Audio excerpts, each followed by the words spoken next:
आज है मेरी व्लॉगिंग जर्नी का डे 86 और सुबह में सो के उठने के बाद सबसे पहले तो मैं आता हूँ रूम की सफाई करने। पूरे रूम में झाड़ू लगाने के बाद फिर मैं किचन में आके देखता हूँ तो कल रात के बर्तन पड़े थे तो मैं ये सारे बर्तन धुल के रखता हूँ। उसके बाद से मैं आता हूँ रोटी बनाने। ये बनाने के लिए सबसे पहले तो मैं आटा गूंथता हूँ। ये गूंथने के बाद मैं रोटी बना के तैयार कर लेता हूँ। उसके बाद से नीचे देखता हूँ तो पानी की गाड़ी आ गई होती है। मैं आता हूँ नीचे पानी लेने। पानी लेके मैं ऊपर रूम में आता हूँ और आके गंगा स्नान करता हूँ। इसके बाद से मुझको एक कॉफी का पाउच दिखता है तो मैं आता हूँ कॉफी बनाने। ये बनाने के बाद मैं इसको कप में निकालता हूँ।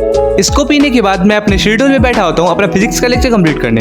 लेक्चर कंप्लीट कर ही रहा होता हूँ तब तक बाहर देखता हूँ तो बारिश शुरू हो जाती है और फिर ये लेक्चर कंप्लीट होने के बाद मुझको भूख लग रहा था इसलिए मैं आता हूँ खाना खाने। तो मैं कल रात में जो पनीर की सब्जी बना के फ्रिज में रखा था वो निकालता हूँ और इसको गर्म करने के बाद मैं आता हूँ खाना खाने। तो इसको खाने के बाद मैं वापस अपने शेड्यूल पे आता हूँ। यहाँ बैठ जाता हूँ मैं केमिस्ट्री के न्यूमेरिकल्स करने। न्यूमेरिकल्स करते करते मुझको शाम हो जाती है। शाम को बाहर देखता हूँ तो आर्यन भाई आया हुआ था और आर्यन भाई के साथ मैं विपिन की लाइब्रेरी पे आता हूँ। फिर विपिन को साथ लेके हम लोग आते हैं रामगढ़ ताल के किनारे।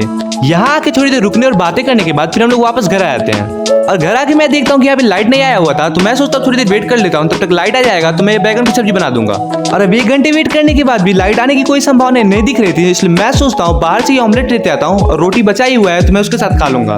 इसलिए मैं निकल जाता हूँ मार्केट की ओर। यहाँ पे आके इस दुकान से 2 अंडे का ऑमलेट बनाता हूँ और ये बन जाने के बाद मैं इसको लेके वापस घर आ जाता हूँ। घर आके मैं इसको अपने प्लेट में निकालता हूँ। फिर इसके साथ पीने के लिए कॉफी भी बना लेता हूँ। ये सब खाने के बाद मैं अपने फोन का टॉर्च ऑन करता हूँ और बैठ जाता हूँ फिजिक्स के न्यूमेरिकल्स करने। इसी के साथ आज के इस व्लॉग को यहीं खत्म करते हैं। मिलते हैं कल किसी नए व्लॉग में। तब तक के लिए बाय बाय।